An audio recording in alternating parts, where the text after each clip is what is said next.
To after I passed LM on the Todd, I took a sabbatical for about a year and tried to recover from everything. Right now, I've spent the last couple years working on a project I call How to Read the Bible Like a Human Being.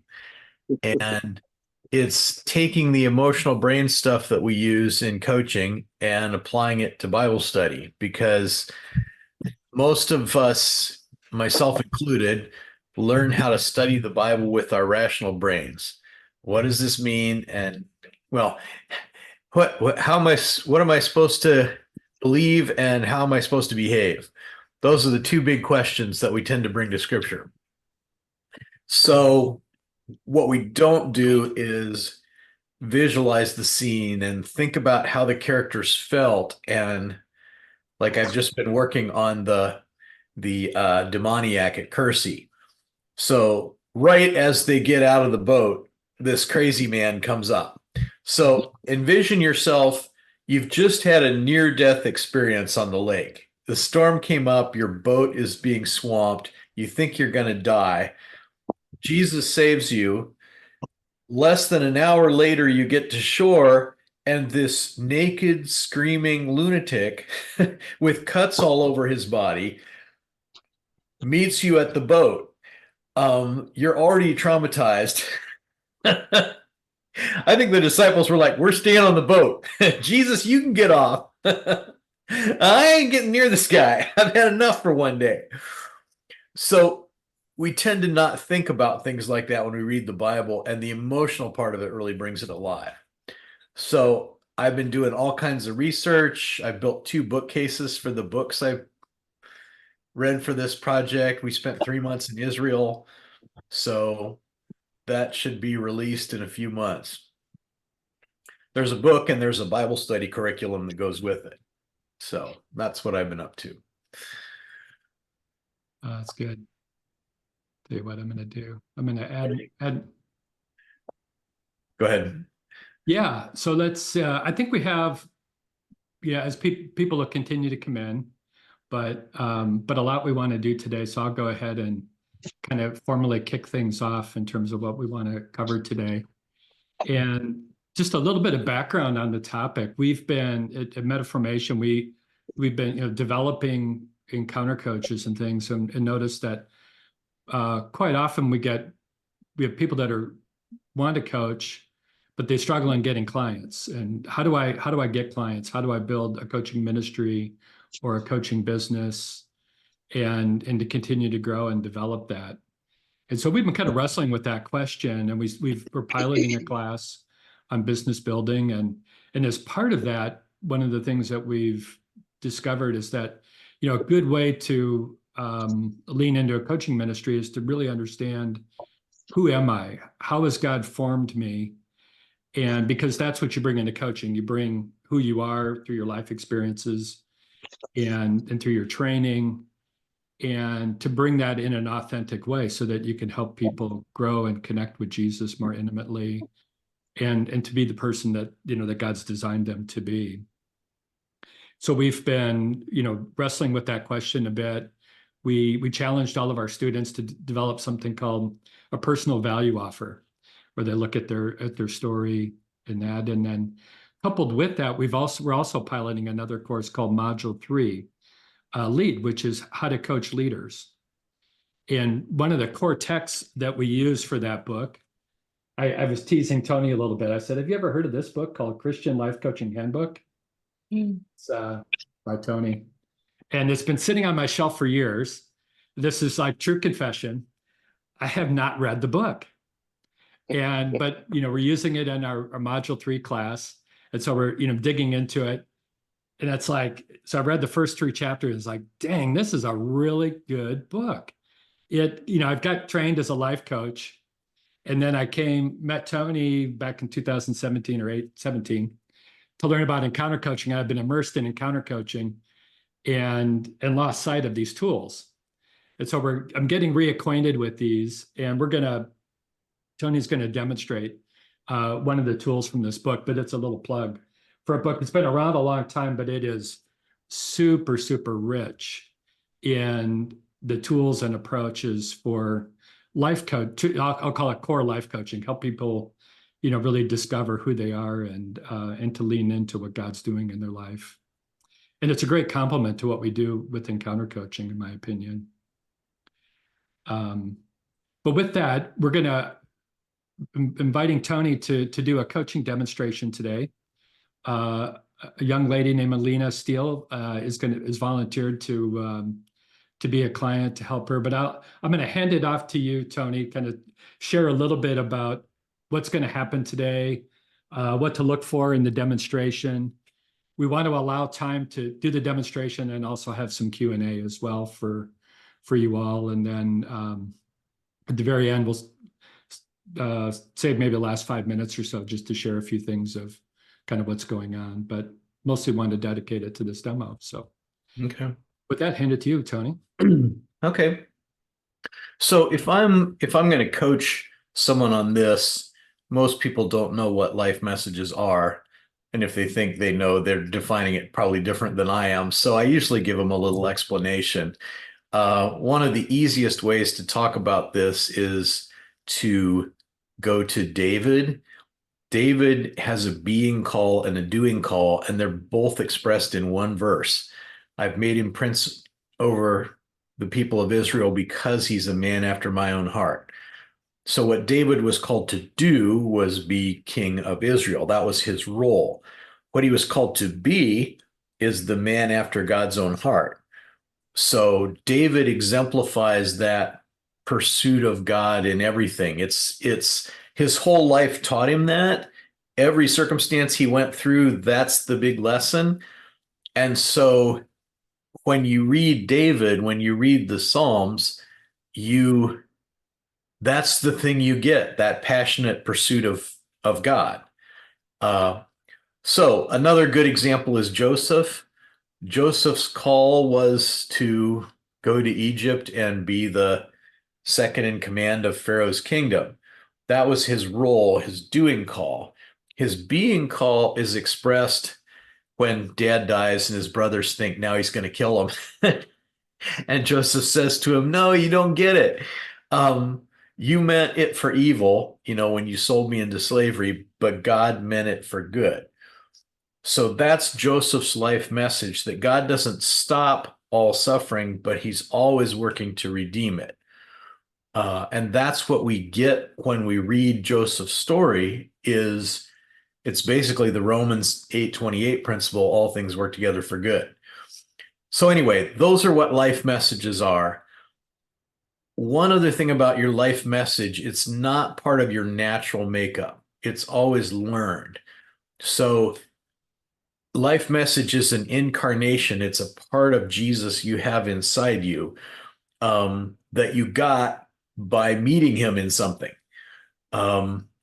So the you got replaced by Jesus. And because your life message is where you've most deeply met Jesus, it's also where he's most powerful in you. So the coaching, often when people ask me, who should I coach? My response is, what's your life message? Because you're the most powerful when you're talking about your life message, because that's where Jesus is most in you. It's your place of power. And it's also your place of attraction. If you, for instance, I don't know what, your spouse died when you were 25 and you met God in that, now you have a life message. Not sure why we're getting that echo. Now you have a life message for those kind of people, and they will find you.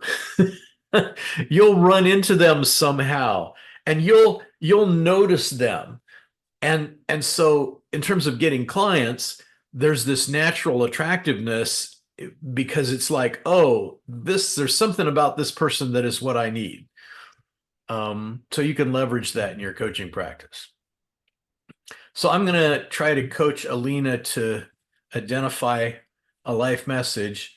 You tend to have several life messages from different situations that all coalesce into one major thing. And steps of the process, if you could throw up that PowerPoint, Todd. Um, what you do first is you identify shaping events. What things most shaped who you are? Second, we're going to discuss how did that impact you? How did it change you? The third step is you need to meet God in it. If you went through something difficult and you didn't meet God, that's not going to make a life message. So the message is a message about who God is in this circumstance. So once we figure that out, then we can distill it into a life message. Um, any big, I don't understand questions before I start?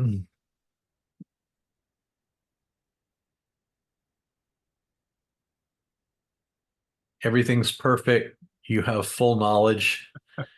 You're all in heaven and you know fully, even as you're fully known. Okay, great. So why don't you put Alina up with me, Todd, on the screen, and we'll do this. Hi, Alina. Hey, And you don't have to be terrified because I'm not going to make you cry. well, I have tissues just in case. Okay, so the first step we want to do for finding your life message is identify what shaped you. So as you look back over your life, what's one of the experiences that you went through that most made you who you are today? And don't think about, this 3 year long, my time in college, but think about more what was an event or something shorter term. Two things pop into mind. One of them is parenting, like a very specific instance when my kids were toddlers and just everything felt like it was falling apart, you know. Another one is I moved from Louisiana when I was 20 to Maryland with a boyfriend. And after a couple of years, realized it was a really abusive relationship. And I left that relationship. And that felt, I wouldn't say trauma, but like a pretty big deal. I did not move back home with my parents. Ended up in one of those emergency call lines where you're like, my boyfriend thinks he might hurt himself or me or our dog because I want to leave and I want to, so I can't really pick between the two. I feel like because I'm still in parenting, that feels like an ongoing kind of journey, which I've been molded. The other one's more of like, well, that was an instance and that's over. Okay. Are you okay talking about the boyfriend one that's over? Mhm. Okay. All right. So just um how did that change you? How did it shape who you are at a deep level? Going through that, realizing what it was, stepping out of it. Most of the boyfriends that I had, high school, early college, and this guy, I was always doing what they said. I was always just, I was the one who worked. I was the one who had the car, but they were the ones who directed everything. It had to be what they wanted to do and where they wanted to. Like I would have never left Louisiana on my own. So the fact that he convinced me to leave and just where we, just like all of the little details of life. And it didn't bother me until it bothered me. And I feel like God just kind of woke me up one day and was like, do you realize how unhealthy this is? It's been 4 years. Like, this is terrible. So getting the courage to leave when I still didn't have community. I had just started college, second round to get my second degree at University of Maryland. And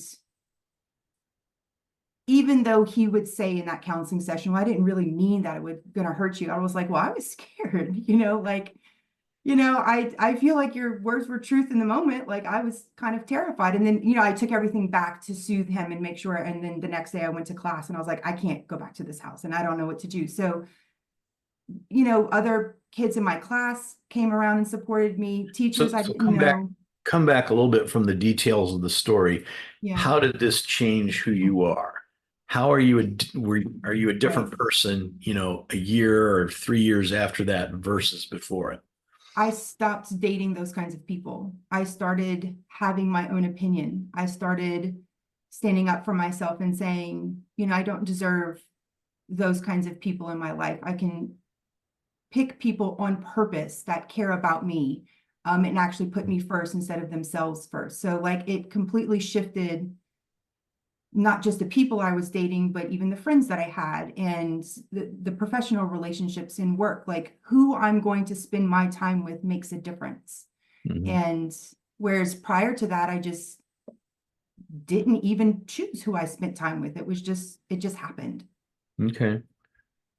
Hang on one second. I'm making notes to myself. Um, so how did you meet God in this? A particular instance or kind of like an overall? Do the overall, what?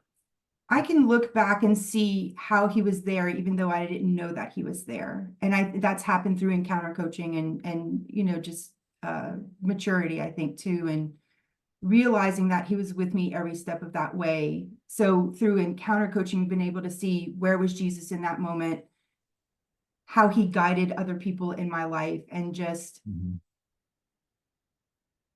made me stronger to stand up for myself and to just be the person he made me to be instead of being somebody else's version of what I should be. I felt like for a minute there you touched something what was that? Just the stronger that I could be who he made me to be and not have to be what other people said that I was. Yeah. And I was okay. Who I was good and strong. Okay. So if you were going to put a name on the God that you met through this that made you stronger, who was he to you in that experience? I love Emmanuel, God with us, God with me. He's just always there. Okay. Oh, I did make you cry. You did it to yourself. Okay, so that's an example of a life message, God with me. Life messages for the group. Life messages are usually simple and they often sound trite without the story. So one example, there's this gal I coached. Her life message was, "We serve a great big God." Sounds kind of weenie, doesn't it? Well, she in her 20s went to Nepal and started YWAM there, was in prison for the gospel, has built a university with 5,000 people in it, had 2,500 missionaries report to her. When you know her story, oh, yeah, we serve a great big God who does big things. So that's the incarnational part of it. There's something in you that makes the message powerful, that if anybody else just said it, it would just be words. Does that make sense? Let's do the other one, the parenting one. Okay. And it's an ongoing process, so try to sort of stick with that particular event and what came out of it. So you were talking about felt like everything was falling apart, I think is what you said. Just describe a little bit what was happening. So I was pregnant with twins, and my oldest was 16 months, almost a year and a half, just under that. And he just didn't listen. Now having older children, like he was just being a toddler. But I felt like no matter what I was doing, my parenting, like, why can't I make this kid behave? Why is it so hard? And lashed out. I yelled, I swatted him, because I was angry, not for maybe a good reason to spank. And just that moment, I was like, I'm never going to be a good mom. Like, how could I'm so against all of this. And I can't control myself and I can't control him.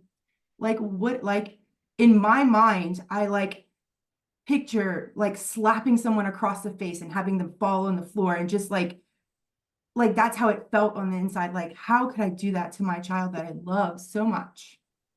Mhm. And how can I have two more? Like, how am I going to, like, I'm already failing. And just admitting that, yeah, my husband was deployed at the time. So when he got a chance to call me and I talked to him about it, God really spoke through him and was like, why do you think you need to be perfect?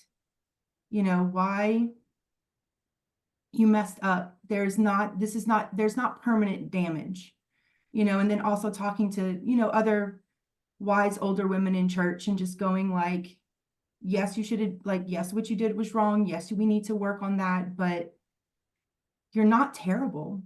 Like, people struggle with this. This is hard. It's hard to have small children.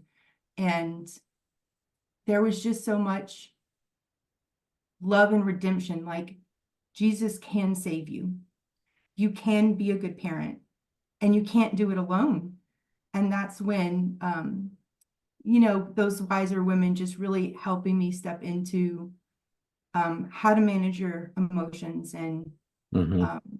just how to be a better parent and not feel so alone in that. And Yeah. um, yeah, Okay. God really spoke through a lot of people in that time, and Okay. a lot of growth. So just quick note, if I wasn't coaching a demo, I might take the time to go after why did you assume that you were a failure? Where does that message in your life come from? But we'll leave that and stick on the track that we're on. So talk specifically about how you met God in that. Who was he to you? Um,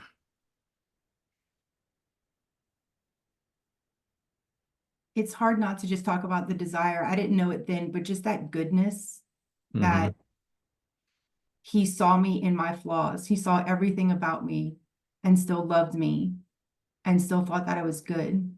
Like, he gave me those children. He must have thought that I could do a good enough job if he gave them to me, right? So, um, Emmanuel comes back up too, though. Like,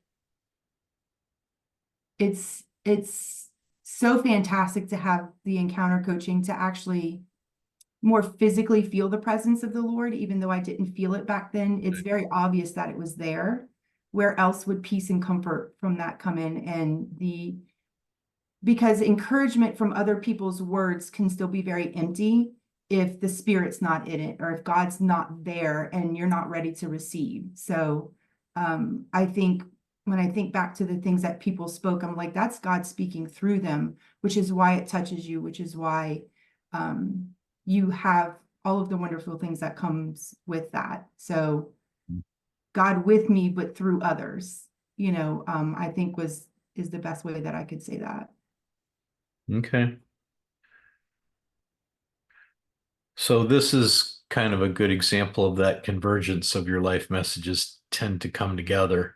So in the first one, God is with me to make me stronger, you know, to make me my own person. And this one, God is with me through people around me, through a community. Yeah. Um, but it's still the same message. Does that sound accurate to you? Yeah. Now that you identify that whole God with me dynamic, can you see it in other major events that? Yeah. Mhm, Yeah.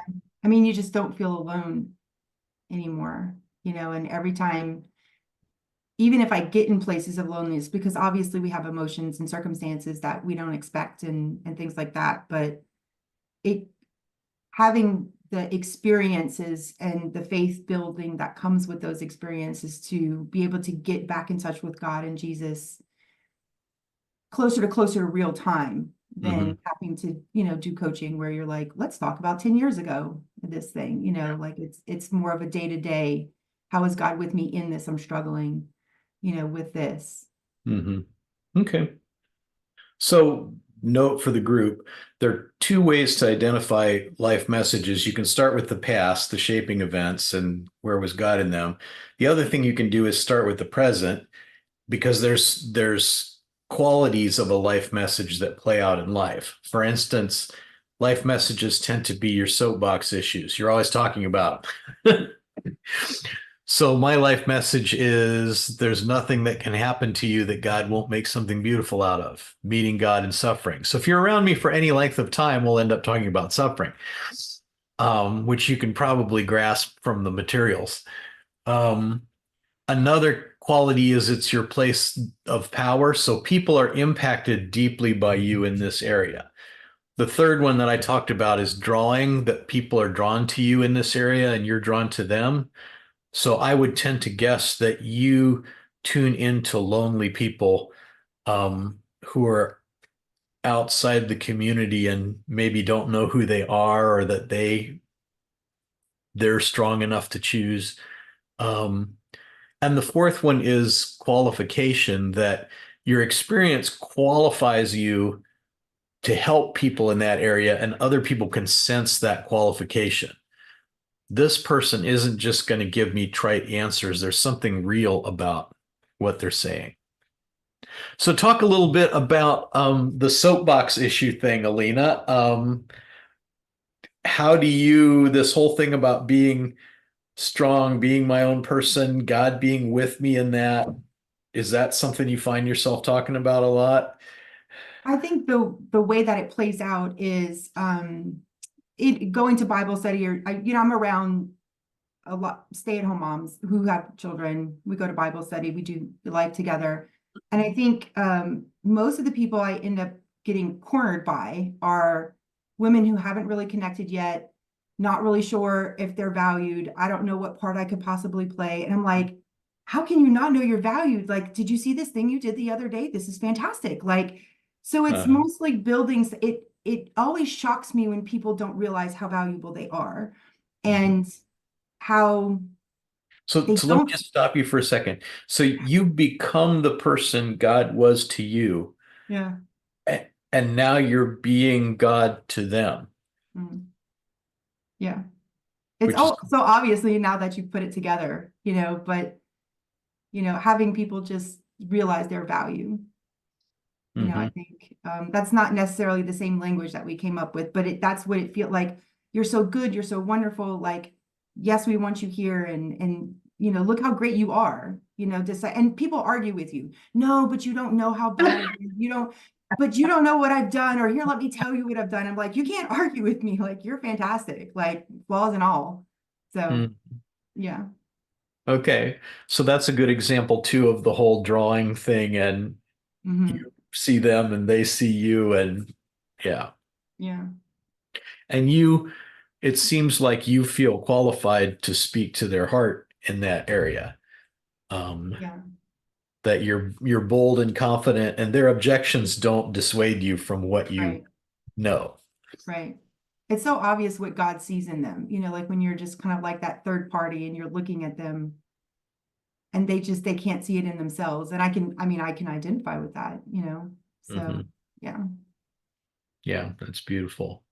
So first question for the group, how are you impacted when she talks about what she sees in other people? How does that touch your heart?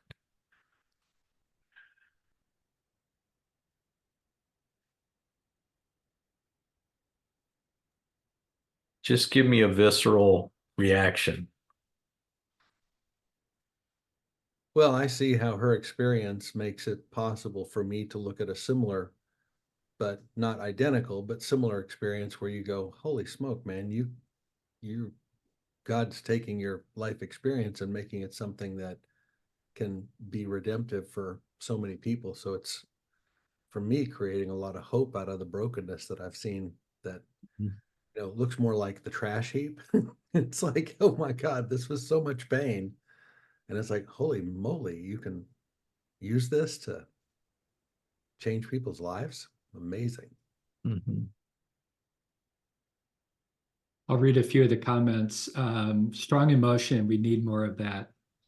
There's a passion as Alina speaks. Pamela says, I feel invited to just be more of myself too. Mhm. Tammy says, I see transformation. That's incredible. Yeah. So in that, when she's in her life message and expressing that, you can feel the God in her. Um, it's very tangible, and it just sounds like Jesus. You know, when you're there objecting and saying, "No, I'm not good," and Jesus is just, "Yeah, no, you really are." It sounds like Jesus. Anybody else comment on that front before we get into the specifics of the coaching thing?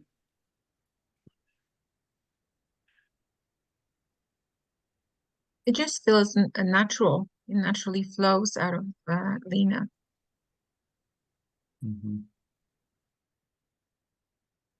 Okay.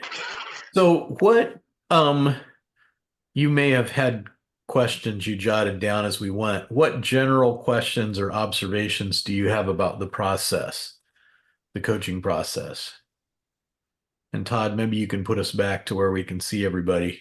Yeah, do that.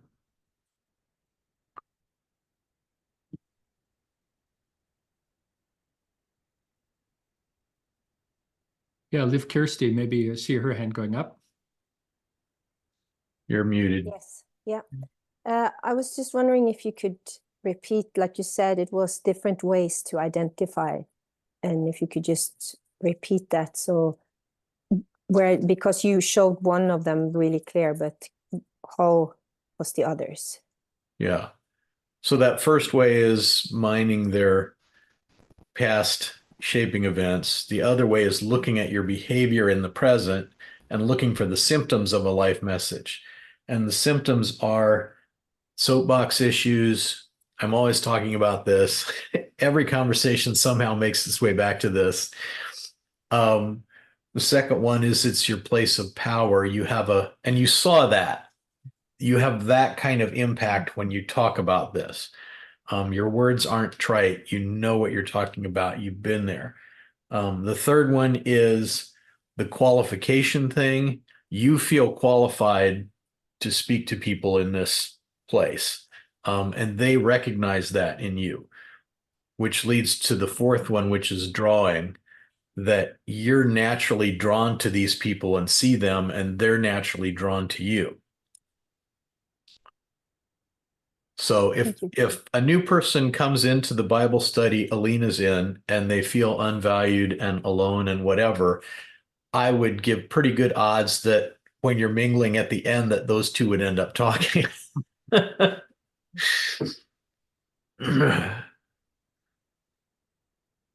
you. If you do have a question, maybe hit the raise your hand on there, because I've got two screens full of folks. So I may not see if you've got questions for Tony, or maybe while they're collecting, I've got a question, Tony. Many of those on the call have been trained as coaches or in the process of getting trained. And one of the challenges we encounter is how do I persuade people to enter into a coaching relationship with me? And, so having an idea of your life message helps, but maybe what further things have you done, like in your experience, to help do that? Without getting into a big client generating discourse, the way I use my life message is just,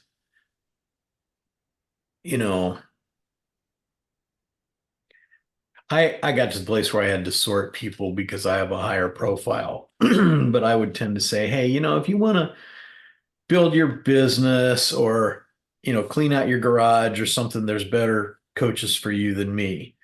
But if you're in a really difficult place in life, or you've got a big difficulty and you're stuck and you don't know what it means or where God was in that, I'm the coach for you. So I know I'm qualified and I'm speaking out of the confidence of that. And I have something for you that, I would say to people, if I get you in the right place, when you've been through the difficulty, you've overcome that emotional wave at the beginning and you're ready to talk about meaning, I can probably shave a year off your development. But you're just powerful there. And so you have a lot to offer to people, because you can take a thing that it took you 3 years to learn And because of your presence and the faith that you have, the person with you will get that in a much shorter time. It's like questions for Jesus took me 30 years to figure out.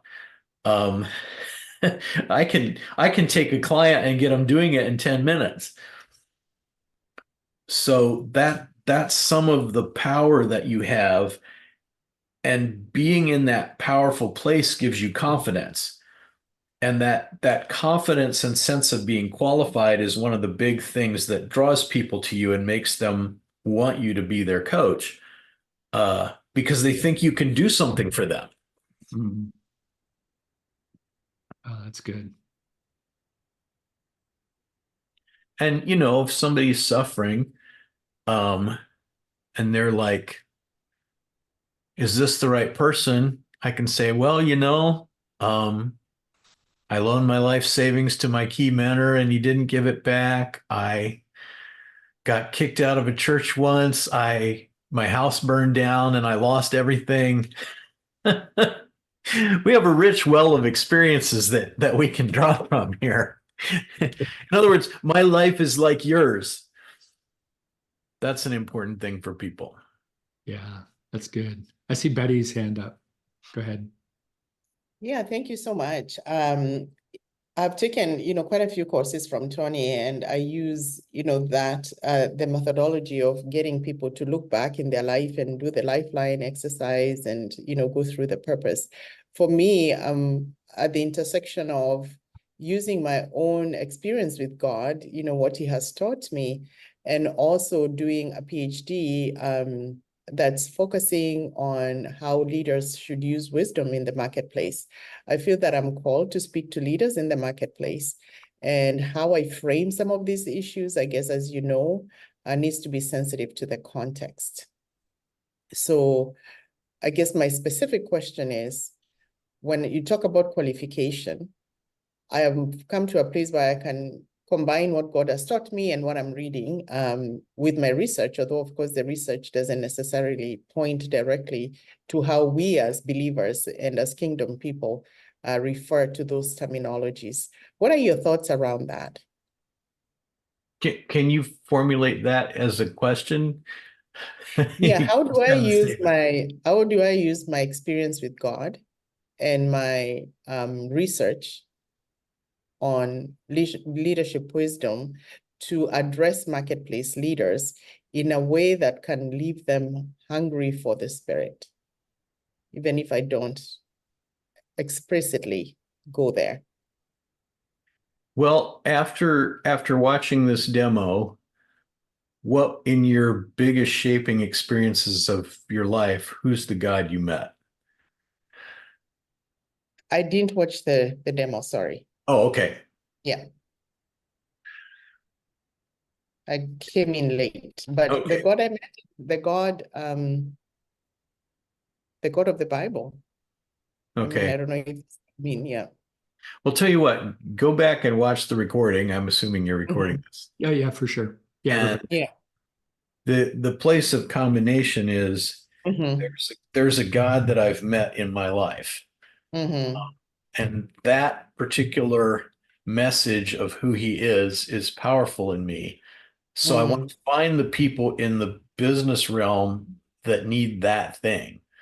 And then I can use my wisdom and my education and all those other things. But the God part of it is most clear where he is most in me. Mm-hmm. So, Okay, thank you. I could jump in too. I coach Mhm. mostly business leaders, business owners, Mm-hmm. and circumstantially, our business brings up lots of challenges. Mm-hmm. And in those challenges, as a coach, we can focus on the tactical part of how to fix the business. Mm-hmm. But quite often, I find myself drawn to through this payroll challenge. I don't have enough money in the bank to make payroll. Mm-hmm. How can this person meet God in that experience? What is God doing actively through all the situations that are in their business? So that's another way that perhaps begins to answer that question for you a bit, Betty. Thank you, Todd. Appreciate it. Yeah. Thanks. Let me go back and just make a couple comments on the process, and feel free and ask questions or engage me. So on those 4 steps, the first one is the shaping event. So we're looking for something where the stuff that shapes you tends to be the difficult moments. So we're looking for the things that were a big deal in your life. Um, and those are the places we're sorting for, places where you deeply met God, because you had to usually. So that's our starting point. Where have you most deeply met God? In what events? And then we want them to talk a bit about what happened. This is step 2, just so they can get into the memory of it and the experience of it. And then that third step is really crucial, is how did you meet God in this? There's no life message without meeting God. So if you went through something difficult and you survived, that's not a life message. You go through something difficult and God touches you or rescues you or comforts you or whatever, that has life message stuff in it. And often I'm asking people to name the God they met there, because your life message is not about you, it's about him.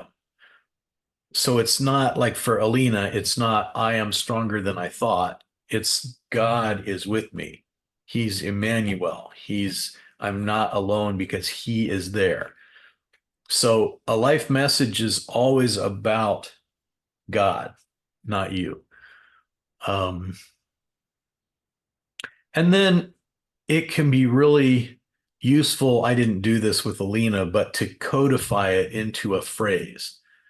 Meeting God in suffering is my short life message phrase. The longer one is, there's nothing that can happen to you that God won't make something beautiful out of. But when you get that phrase down, then it helps you, okay, this is my life message. This is the guts of the thing. Questions or comments on anything there I said? Okay, Tim's got his hand up. Oh, and then we'll Yeah. pick up Barb. Yeah, hello there. My question is on this life message, isn't this pretty much the same thing as there's your testimony, or is that kind of different, just worded different? Well, depends on how you define testimony. For most people, that's how you got saved. That's how they understand testimony. Okay. But for most people, their life message isn't Jesus saved me. It's some other aspect of who he is. Okay. Maybe a related question that came up in the chat, Tony, is how is a life message different than a life purpose statement? Again, depends on how you define all your terms, but a lot of people would think of a life purpose statement in terms of, here's what I want to do in life, or the role I want to be in. So this is not your role, it's an incarnational thing. Yeah. So think of life message. Okay, if I was in a car accident and became a quadriplegic and couldn't speak, what happens to your life purpose statement? For most people, it dies, but your being call doesn't, because it's inside you. No circumstance can take that away from you. You can be in prison, you can be disabled, you can be retired, you can whatever, but your life message is inside of you. It's not something you produce or do. Yeah, that's great. And your life message is related to your doing call. You become the person you were born to be in order to do the thing you were made to do. So your doing call depends on your being call. Like, anybody can dig wells in Africa. Okay. You can be a drunk meth addict who worships Satan and dig wells in Africa. but for people to be impacted by Jesus through that act, Jesus needs to be incarnate in you and come through what you do. Hmm. So this is the incarnation part. Oh, that's cool. That's a great explanation. Michael, he's my first life coach. And great to have you here. Yeah. Yeah, man, that's good stuff, Tony. Nice to see you, buddy. But really appreciate this. The thought and discussion about this is really helpful because it's connecting. There's a resource that I came across a number of years ago called The Deeper Life by a guy named Daniel Henderson. But anyway, he has sort of a framework, and the first question is, who is God? Who am I? Why am I here? And what you're discussing really helps to put some good clarity around those questions. Right. And thinking about who is God, and as you said, to me. And one of the things he did, and I mailed this to you, Todd, is he has you walk through these theology discovery exercises of your life. So in these different stages, how did God show up? How did I experience him? And so then you create this personal theology, as he likes to call it, but it flows then into the who am I? And I love the way that you're putting this. Being is always flowing from the who, and how God met me in the deep places. I really think that's it's a great thing to put onto there. So yeah, thanks. Okay. Yep. Very good. Looks like Julie has a question. Hey, thanks, Tony. I just have to say, thank you for pretty much writing the Bible on life coaching. I took my first training course in 2019, and I've become a coach trainer. And I just had to take my copy of Leadership Coaching to be spiral bound because I use it so much. So that's pretty fun.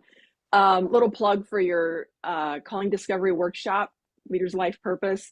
I've done 3 of these now. And so it's a real pleasure to get to see you demo some of this, because just digging in through the printed material and going, oh, I hope I'm doing this right. So I was encouraged. I pretty much am. And so I really just wanted to say thank you. Okay, thanks. I actually do have a question, though, that's not directly about this particular process. Mm-hmm. I'm wondering, you wrote Leadership Coaching, a long time ago now. What would you do differently if you were writing it today? What would you change? So I wrote that 18 years ago, before the whole encounter coaching thing developed. I mean, the thing, I don't know that I'd change much about the content, but I would put the hooks in to say, this is practical coaching. Over here in the invitation is coaching the heart. These are 2 related but different things that interact together. But to be honest, I haven't read the book since I wrote it. As an author, you agonize over it and you go over it and over it and edit it and do all this stuff. And then when it's done, you're like, I don't want to see this ever again. Well, I can assure you it stands up, and it's still changing leaders' lives and making stronger leaders. So Thank you.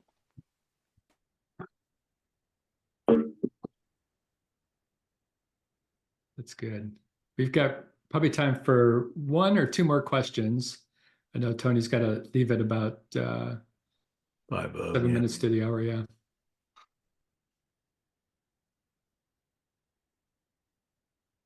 Any other questions? You're so quiet. All right. Any final comments? We'll share for a couple minutes of some of the things that we've got coming up, and closing comments, Tony. Well, you just learned this. Try it on somebody within a week. or you'll forget it. And if you don't have anybody you can try it on, look at the faces in this class, and hopefully you know somebody in here, call them up and say, hey, can we do this to each other? It's not that hard. It's just a bit different way of thinking. You know, everything that we've imbibed about calling is role oriented. So to think of it in being terms is just a different, but it's really powerful. People who, I'll tell you a story here if you don't mind, Todd. Yeah, go for it. So I was doing a workshop with just average Joe Christian people, and one guy worked at the power company, um, and was struggling with what's the significance of my life. And the life message that he came up with had to do with he was from a family of 13 children and he was the last. And there was quite a few years between him and the next one. So he said his phrase was, I feel like a man born out of time, that I'm disconnected from my world.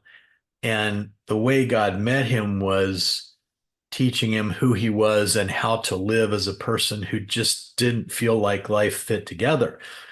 And at the end of the workshop, after he got his life message and stuff, he said, you know, my job is perfect for me. See, there's a lot of time at the power company where you don't have anything you have to do. And I've got all these young guys who are born out of time, and they're a captive audience, and they have to sit there and listen to me talk because I'm their boss.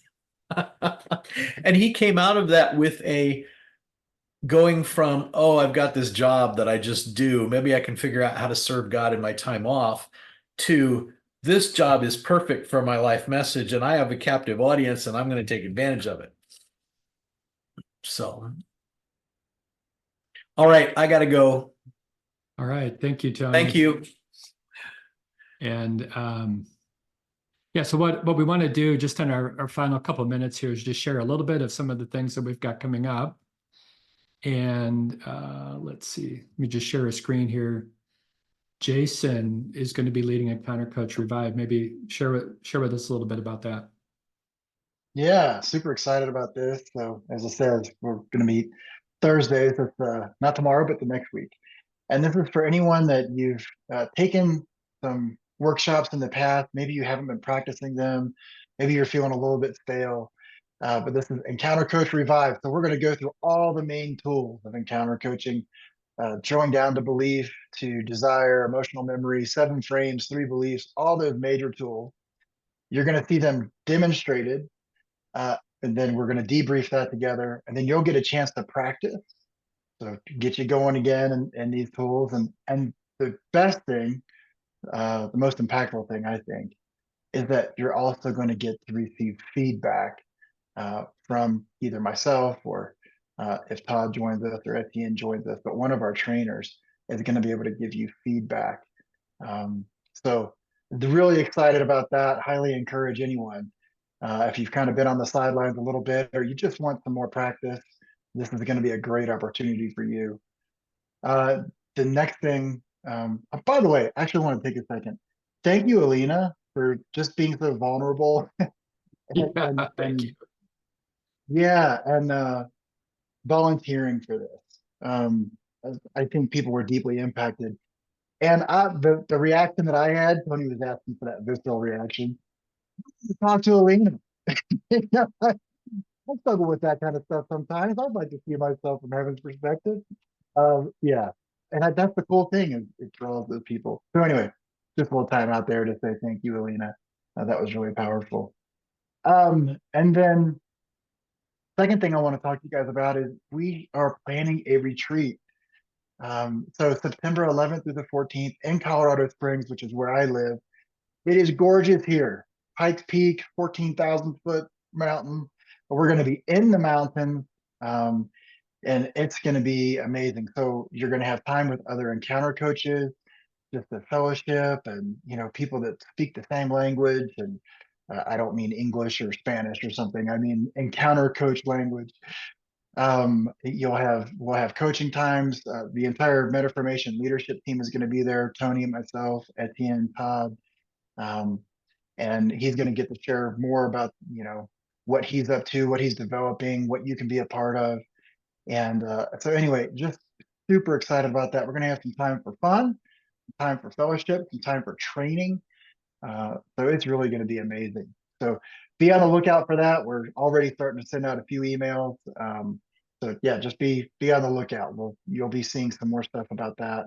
But highly encourage all of you to come. I think this is just going to be a seminal event in the life of MetaFormation and all of our encounter coaches and those of you who are interested in diving deeper. So yeah,